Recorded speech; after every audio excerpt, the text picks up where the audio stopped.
കനത്ത മഴയാണ്. മാത്രമല്ല ഓറഞ്ച് അലർട്ടാണ്. ജിയോളജിക്കൽ സർവേ ഓഫ് ഇന്ത്യയുടെ ശക്തമായ വാണിംഗും ഉണ്ട്. നമുക്ക് അത് പാലിക്കണം. പക്ഷേ പ്രേക്ഷകർക്ക് എന്താണ് ഇവിടുത്തെ കാഴ്ചയെന്ന് ഒന്ന് അറിയിക്കാൻ വേണ്ടി നമ്മൾ അവിടേക്ക് എത്തിയതാണ്. തീർച്ചയായും ഇത് ഹൈലി റിസ്കി ടെറൈനാണ്. ദീപക് അടക്കമുള്ള സംഘം തൽക്കാലം മടങ്ങണം. അവിടെ ആ ദൃശ്യങ്ങൾ ഇപ്പോൾ വർക്ക് നടക്കുന്നില്ല. നടക്കാത്തതിൻ്റെ കാരണം കനത്ത മഴയാണ്. വർക്ക് ചൽ രഹാ ഹേ എന്നാണ് അദ്ദേഹം പറഞ്ഞത്. ആ ബൈറ്റ് നമുക്ക് വീണ്ടും പ്ലേ ചെയ്യാവുന്നതാണ്. SP പറഞ്ഞത് ശരിയാണ്. അവിടെ രാത്രി മുഴുവൻ പ്രവർത്തിക്കാനുള്ള സംവിധാനം ഒരുക്കിയിരുന്നു. നിർഭാഗ്യവശാൽ കനത്ത മഴയാണ് ഇപ്പോഴും ഷിരൂരിൽ പെയ്തുകൊണ്ടിരിക്കുന്നത്. റിപ്പോർട്ടറിൻ്റെ ദീപക്കാണ്. രാത്രിയിലും കനത്ത മഴയത്തും നല്ല തണുപ്പുമുണ്ട്. ആ ഭാഗത്ത് നല്ല കാറ്റുമുണ്ട്. വളരെ പെട്ടെന്നാണ് മഴ പെയ്യുക. ഒരു ക്ലൗഡ് വിസ്ഫോടനം പോലെ, ക്ലൗഡ് ബേസ്റ്റ് പോലെയാണ്, മേഘവിസ്ഫോടനം പോലെയാണ് പലപ്പോഴും മഴ പെയ്തു വരുന്നത്. ആ ദൃശ്യങ്ങൾ പ്രേക്ഷകരിലേക്ക് നമ്മൾ എത്തിക്കുകയായിരുന്നു. It's A risky job. നമ്മൾ അവിടെ ഉണ്ടായിരുന്നതാണ്. മണിക്കൂറുകളിൽ കനത്ത മഴ പെയ്തതിൻ്റെ ദൃശ്യങ്ങളും പ്രേക്ഷകർ കണ്ടിട്ടുണ്ടാവും. ഇപ്പോഴും കനത്ത മഴയാണ് അവിടെ തുടരുന്നത്. നമ്മളുടെ വാർത്താ സംഘം അവിടെയുണ്ട്. ഇപ്പോൾ തൽക്കാലം മെഷീനുകളെല്ലാം സൈഡിലേക്ക് ഒതുക്കി വെച്ചിരിക്കുന്നു. ഈ മഴയത്തൊന്നും ചെയ്യാൻ സാധ്യമല്ല. പ്രത്യേകിച്ച് അവിടെ ഈ രാത്രിയിൽ വളരെ കുറച്ച് വെളിച്ചത്തിൽ ഓപ്പറേറ്റ് ചെയ്യുക അസാധ്യമാണ്. നമുക്കറിയാം രക്ഷാപ്രവർത്തകരുടെ ബുദ്ധിമുട്ട്. ദീപക്കും സംഘവും എന്തായാലും മടങ്ങിക്കോളൂ. എനിക്ക് തോന്നുന്നു അവിടെ അത് പ്രവർത്തിപ്പിക്കുന്ന മനുഷ്യരുമുണ്ട്. ഇപ്പോൾ ദീപക്കും നമ്മുടെ സംഘവും അവിടെ നിന്ന് മടങ്ങാൻ നമ്മൾ അവരോട് പറഞ്ഞിരിക്കുകയാണ്. കാരണം റിസ്കി ടെറൈനിൽ നിന്നുകൊണ്ട് നമുക്കിനി അധികം റിപ്പോർട്ട് ചെയ്യുന്നത് അതത്ര മാതൃകാപരവുമല്ല. കാരണം അത് വീണ്ടും നമ്മൾ ആവർത്തിച്ചാൽ മറ്റാരെങ്കിലും ഇപ്പോൾ മറ്റ് ഓൺലൈൻ മാധ്യമങ്ങളാണെങ്കിലും ആവർത്തിച്ചാൽ അത് അവരുടെ ജീവനും ഭീഷണിയാണ്. 128 മണിക്കൂറിൽ വളരെ ബുദ്ധിമുട്ടി തന്നെയാണ് നമ്മൾ ഈ ദൃശ്യങ്ങളും വാർത്തകളും ഒക്കെ പ്രേക്ഷകരിലേക്ക് എത്തിക്കുന്നത്. മറ്റൊരു നാടാണ്. പക്ഷേ അവിടെയുള്ളവരൊക്കെ ഇപ്പോൾ നമ്മുടെ സഹോദരങ്ങളായി കഴിഞ്ഞു. എല്ലാവരും നമ്മളുമായി സംസാരിക്കുന്നു, എല്ലാവരും നമ്മളുമായി സഹകരിക്കുന്നു. നമ്മുടെ അർജുന് വേണ്ടി ദീപക് കയറിക്കോളൂ, കാറിൽ കയറി സഞ്ചരിച്ചോളൂ. ആ ദൃശ്യങ്ങൾ നമുക്ക് മനസ്സിലായി. ദൃശ്യങ്ങൾ നമുക്ക് കിട്ടിയിട്ടുണ്ട്. ഇതിനും അപ്പുറം നമുക്കിനി ഒന്നും ചെയ്യാനില്ല. തൽക്കാലം അവിടെ നിന്ന് മടങ്ങുന്നതാണ് നല്ലത്. എനിക്കൊന്ന് മറ്റു മാധ്യമപ്രവർത്തകരും അവിടെ ഉണ്ടെങ്കിൽ അവരോട് കൂടി പറയൂ. Deepak terrain geological survey of ഇന്ത്യയുടെ വാണിംഗ് ഉള്ള മേഖലയാണ്. ഏത് സമയത്തും എന്ത് അത്യാഹിതവും സംഭവിക്കാൻ സാധ്യതയുള്ള മേഖല കൂടിയാണ്. മറ്റുള്ളവരെ കൂടെ കൂട്ടി ദീപക് മടങ്ങിക്കോളൂ. ദീപക് ഇപ്പോൾ അവർ മടങ്ങുകയാണ്. ഇനി നമ്മൾ അവിടെ നിൽക്കേണ്ടതില്ല. ദീപക് മടങ്ങിക്കോളൂ. നമുക്ക് ആ ദൃശ്യങ്ങൾ തൽക്കാലം ഇനി വലിക്കാമെന്ന് തോന്നുന്നു. ദീപക്കും സംഘവും ഇപ്പോൾ ഷിരൂരിൽ എത്തിയ ദൃശ്യങ്ങളാണ് പ്രേക്ഷകർ കണ്ടത്. ഈ രാത്രിയിലും തെരച്ചിൽ അവിടെ തുടരാനുള്ള സംവിധാനം ഒരുക്കിയിരുന്നു. SP പറഞ്ഞത് ശരിയാണ്. ആ കടയുടെ മുന്നിൽ ഒരുപക്ഷെ അർജുൻ നിന്നിരിക്കാം. അതിനുള്ള സാധ്യത തള്ളിക്കളയാൻ കഴിയില്ല. ആ ദൃശ്യങ്ങളാണ് പ്രേക്ഷകർ കണ്ടത്. ഇപ്പോൾ ആകാശ ദൃശ്യങ്ങൾ പ്രേക്ഷകർ കാണുന്നു. ഷിരൂരിൽ ശാന്തമായി ഒഴുകുന്നു പുഴയെങ്കിലും, പക്ഷേ അതിനൊഴുക്ക് കൂടുതലാണ്. 6 നോട്ട്സോളം ശക്തിയാർ തിരതള്ളി വരുന്ന പുഴയാണ് നമ്മൾ കാണുന്നത്. അതിൽ ഒരു സ്കൂബ ഡൈവറിന് ഇറങ്ങാൻ കഴിയില്ല. സ്കൂബ ഡൈവറിന് ഇറങ്ങാൻ കഴിയുന്ന പരമാവധി ഒഴുക്ക് എന്ന് പറയുന്നത് 2 മുതൽ 3 നോട്ടിക്കൽ വരെ. അത് വളരെ ശക്തിയേറിയ ഒഴുക്കിൽ 2 നോട്ട്സ് അല്ലെങ്കിൽ 3 നോട്ട്സ് വരെയാണ്. ഇത് 6, 7, 8 നോട്ട്സ് വേഗതയിലാണ് ഈ പുഴ ഒഴുകിക്കൊണ്ടിരിക്കുന്നത് എന്നതാണ് സ്കൂബ ഡൈവേഴ്സ് നേരിടുന്ന വെല്ലുവിളി. ഇപ്പോൾ തത്സമയ ദൃശ്യങ്ങൾ പ്രേക്ഷകർ കണ്ടു. ഒരിക്കൽ കൂടി നമുക്ക് ആ തത്സമയ ദൃശ്യങ്ങൾ പ്രേക്ഷകർക്ക് കൊടുക്കാവുന്നതാണ്. ദീപക് മലയമ്മയും നമ്മുടെ വാർത്താ സംഘവും വലിയ മഴ പെയ്യുന്ന ഘട്ടത്തിലും SP പറഞ്ഞ കാര്യങ്ങൾ അനുസരിച്ച് അവിടുത്തെ ദൃശ്യങ്ങൾ പകർത്താൻ വേണ്ടി ഇപ്പോൾ പോയിരുന്നു. ഷിരൂരിൽ സംഭവ സ്ഥലത്ത് റിപ്പോർട്ടറിൻ്റെ വാർത്താ സംഘം ഈ രാത്രിയിൽ കോരിച്ചൊരിയുന്ന മഴയത്തെത്തി. റിപ്പോർട്ട് ചെയ്ത ദൃശ്യങ്ങൾ കൂടി ഒരിക്കൽ കൂടി പ്രേക്ഷകർക്ക് കാണാം. ഇത് അല്പസമയം മുമ്പ് റിപ്പോർട്ടറിൻ്റെ വാർത്താ സംഘം ദീപക് മലയമ്മയും വീഡിയോ ജേർണലിസ്റ്റ്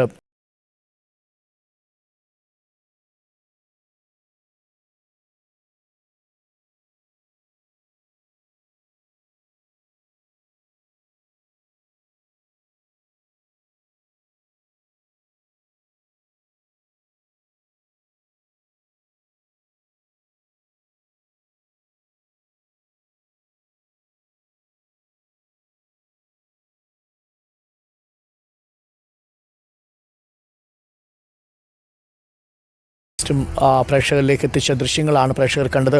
കോരിച്ചൊരിയുന്ന മഴയാണ്. രാത്രിയായിരിക്കുന്നു. സമയം 9 മണി കഴിഞ്ഞ് 25 മിനിറ്റ് ഇപ്പോൾ ആവുന്നു. വളരെ ശക്തമായ 9 മണി കഴിഞ്ഞ് 31 മിനിറ്റ് ആയിരിക്കുന്നു. എല്ലാവരും ഇപ്പോൾ താൽക്കാലികമായി പണി നിർത്തിയിരിക്കുന്നു എന്നാണ് ഉദ്യോഗസ്ഥർ പറഞ്ഞത്. ദീപക് മലയമ്മയും സംഘവുമാണ് അവിടെ എത്തിയത്. അവിടെ കണ്ട കാഴ്ചകൾ ദീപക് വിശദീകരിക്കുകയായിരുന്നു. ഈ ലോങ് ബൂം എക്സ്കവേറ്റർ ഉപയോഗിച്ചുകൊണ്ട് ലക്ഷ്മണൻ്റെ കടയുടെ പുറകിലുള്ള മണ്ണ് നീക്കം ചെയ്തുകൊണ്ടിരുന്നു. പക്ഷേ മഴ പെയ്തപ്പോൾ ഇവർ താൽക്കാലികമായി അത് റോഡ് സൈഡിലേക്ക് മാറ്റി നിർത്തി. ഈ മഴയത്തൊന്നും സാധ്യമല്ല. മാത്രവുമല്ല അപകടകരമാണ് ആ സ്ഥലത്ത് രാത്രിയിലുള്ള രക്ഷാപ്രവർത്തനമെന്ന് ജിയോളജിക്കൽ സർവേ ഓഫ് ഇന്ത്യയുടെ വാണിംഗ് ഉണ്ട്. ആ പ്രോട്ടോകോൾ പാലിക്കണം. സുബൈർ ഫൈസിയും ദീപക് മലയമ്മയും അല്പം സാഹസികമായി തന്നെ പോയി പകർത്തിയ ദൃശ്യങ്ങളാണ് പ്രേക്ഷകർ കാണുന്നത്. രാത്രിയിൽ ഷിരൂരിൻ്റെ അവസ്ഥ ഇങ്ങനെയാണ്.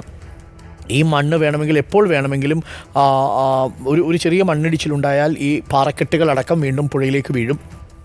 രാത്രികാലങ്ങളിൽ അതുവഴി ഒരു കാരണവശാലും ഇപ്പോൾ സഞ്ചരിക്കാൻ പാടില്ല. മുന്നറിയിപ്പ് നൽകിയിട്ടുണ്ട്. ഇളകിയിരിക്കുന്ന മണ്ണുണ്ട് മുകളിൽ. ഇതാണ് രാത്രികാല ദൃശ്യം. അല്പസമയം മുമ്പ് റിപ്പോർട്ട് ദുരന്ത ഭൂമിയിൽ നിന്ന് പകർത്തിയ തത്സമയ ദൃശ്യങ്ങളാണ് ഇപ്പോൾ കാണുന്നത്. സുബൈർ ഫൈസി ആണ് നമ്മളുടെ വീഡിയോ ജേർണലിസ്റ്റ്. നമുക്കൊപ്പം ദീപക് മലയമ്മയും കൂടി ചേർന്നാണ് അല്പസമയത്തിനുള്ളിൽ SP പറഞ്ഞതുപോലെ സ്ഥലത്ത് നിന്നുമുള്ള ദൃശ്യങ്ങൾ പ്രേക്ഷകരിലേക്ക് എത്തിച്ചത്. ആ ദൃശ്യങ്ങൾ പ്രേക്ഷകർക്ക് കാണാം. ക്രെയിനുകൾ ഉപയോഗിച്ചിരുന്നവർ മഴയെ തുടർന്ന് തൽക്കാലം അത് ഒതുക്കി മാറ്റി അവർ മടങ്ങുന്ന ദൃശ്യങ്ങളുണ്ട്. ആ ദൃശ്യങ്ങൾ കൂടിയാണ് പ്രേക്ഷകർ ഇപ്പോൾ കാണുന്നത്. 128 മണിക്കൂറിൽ റിപ്പോർട്ടറിൻ്റെ തത്സമയ സംപ്രേഷണം തുടരുന്നു.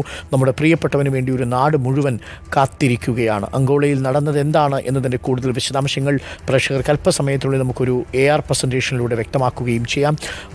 റിപ്പോർട്ടറിൻ്റെ തത്സമയ സംപ്രേഷണം തുടരുകയാണ്. കഴിഞ്ഞ 128 മണിക്കൂറുകളായുള്ള നമ്മളുടെ റിപ്പോർട്ടിംഗ് പലതരത്തിലുള്ള വിമർശനങ്ങൾ ഉണ്ടാകുമ്പോഴും അതിനെയൊന്നും നമ്മൾ വകവയ്ക്കാതെ നമ്മൾ മുന്നോട്ട് തന്നെ പോവുകയാണ്. റിപ്പോർട്ടറിൻ്റെ ഈ ദൗത്യം ഉറക്കമില്ലാത്ത ദൗത്യം തന്നെ തുടരുമെന്നാണ് SP നാരായണൻ നമ്മളോട് പറഞ്ഞത്. SP നാരായണൻ പറഞ്ഞ വാക്ക് നമുക്ക് വളരെ ഇൻസ്പയറിംഗ് ആണ്. റിയൽ ടൈം ജേർണലിസം എന്നാണ് SP ഉത്തരകന്നഡ SPM നാരായണ അല്പസമയം മുമ്പ് നമ്മളോട് പറഞ്ഞത്. It's real time journalism. കോരിച്ചൊരിയുന്ന മഴ വളരെ അപകടകരമായ സാഹചര്യമാണെങ്കിലും ഈ നിമിഷം നമ്മുടെ പ്രിയപ്പെട്ടവനെ തേടിയുള്ള തെരച്ചിൽ തുടരുമ്പോൾ അതിൻ്റെ ദൃശ്യങ്ങൾ ഇപ്പോൾ നമ്മൾ പ്രേക്ഷകരിലേക്ക് എത്തുന്നു. കനത്ത മഴയാണ് സ്ഥലത്ത് ഇപ്പോൾ തുടരുന്നത്. ഓറഞ്ച് അലർട്ടാണ്. നമ്മുടെ പ്രതിനിധിയോട് നമ്മൾ മടങ്ങാൻ ആവശ്യപ്പെട്ടിട്ടുണ്ട് ആ സ്ഥലത്ത് നിന്നും. ഇനി ആ മഴയത്ത് അവിടെ നിൽക്കുക അസാധ്യമാണ്.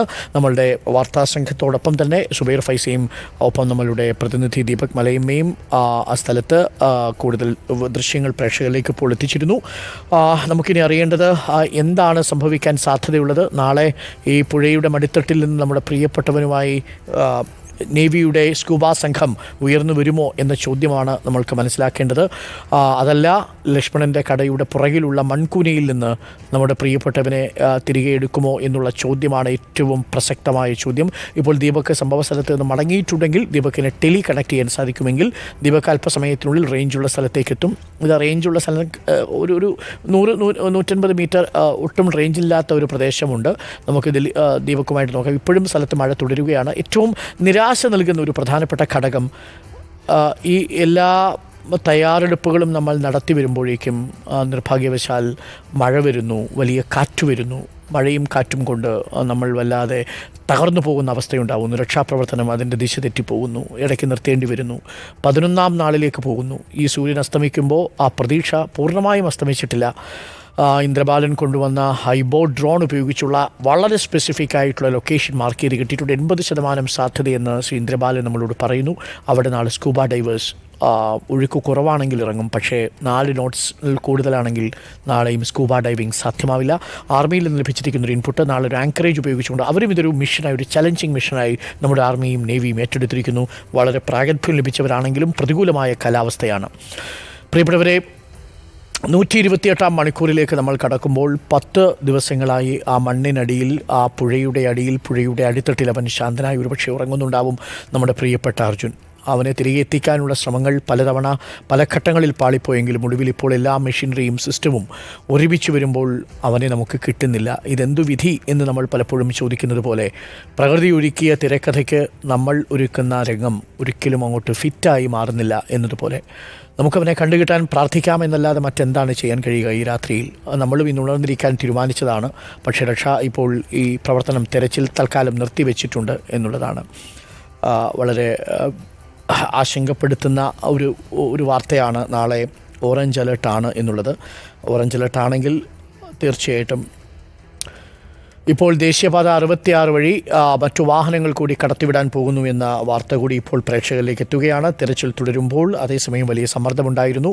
മറ്റു യാത്രക്കാർക്ക് അതുവഴി കടന്നു പോകുന്നതിന് ബുദ്ധിമുട്ടുണ്ടായിരുന്നു. പക്ഷേ അതുവഴി ഇപ്പോൾ വാഹനങ്ങൾ കടത്തിവിടാൻ തീരുമാനമായിരിക്കുന്നു എന്നൊരു വിവരം കൂടി പ്രേക്ഷകരിലേക്ക് നമ്മൾ എത്തുകയാണ്. ഇത് ഏറെക്കാലം നമുക്ക് ആ റോഡ് അടച്ചിടാൻ കഴിയില്ല. മാത്രവുമല്ല, റോഡിൻ്റെ ഇടതുവശത്തെ പരിശോധന പൂർണ്ണമായും പൂർത്തിയായി. ഇനി പരിശോധന നടക്കുന്നത് പുഴയിലും പുഴയോരത്തുമാണ്. അതുകൊണ്ട് മറ്റു വാഹനങ്ങൾ കടന്നു പോകുന്നതിന് തടസ്സമില്ല എന്നാണ് മനസ്സിലാക്കുന്നത്. ഇപ്പോൾ അപകട സ്ഥലം വഴി, അതായത് അപകടം നടന്ന സ്ഥലം വഴി കഴിഞ്ഞ 10 ദിവസങ്ങളായി അടച്ചിട്ടിരുന്ന റോഡ് ഗതാഗതത്തിന് തുറന്നു കൊടുക്കുന്നു എന്ന വാർത്ത കൂടിയുണ്ട്. ട്രക്കുകൾക്ക് കടന്നു പോകാൻ, മറ്റു വാഹനങ്ങൾക്ക് കടന്നു പോകാനുള്ള വഴിയാണ്. ഇനി അത് പൊതുജനങ്ങൾക്ക് തുറന്നു കൊടുക്കും. ആ വഴി ഏകദേശം ക്ലിയർ ചെയ്തിട്ടുണ്ട്. കഴിഞ്ഞ 10 ദിവസമായി NH66 ഷിരൂരിൽ ദുരന്തമുണ്ടായ സ്ഥലത്തെ വഴി ഇപ്പോൾ പൂർണ്ണമായും മറ്റു വാഹനങ്ങൾക്ക്, ചരക്ക് വാഹനങ്ങൾക്ക് തുറന്നു കൊടുക്കുന്നു എന്ന വാർത്ത കൂടിയാണ് ഇപ്പോൾ പ്രേക്ഷകരിലേക്ക് എത്തുന്നത്. വളരെ പ്രധാനപ്പെട്ട മറ്റൊരു വാർത്ത കൂടി. എല്ലാം സാധാരണ നിലയിലാകുന്നു. NH66 വഴി ചരക്ക് വാഹനങ്ങൾ ഇനി ഓടിത്തുടങ്ങും. അതുവഴി സഞ്ചാരികൾ വരും, അതുവഴി യാത്രക്കാർ പോകും. ബോംബെയിലേക്കും കർവാറിലേക്കും വിനോദസഞ്ചാരികളും പോകുന്നവരൊക്കെ ഒരുപക്ഷെ ദീർഘനിശ്വാസം വിട്ട് ആ ദുരന്തഭൂമിയിലേക്കൊന്ന് നോക്കുമായിരിക്കും. ഇല്ലെങ്കിൽ ഗംഗാജലത്തിൻ്റെ മടിത്തട്ടിലുള്ള നമ്മുടെ പ്രിയപ്പെട്ടവനെ ഓർമ്മിക്കുമായിരിക്കും. അങ്ങനെ ആകാതിരിക്കാൻ നാളെ ഒരു ദിവസം കൂടി നമുക്കൊപ്പമുണ്ട്.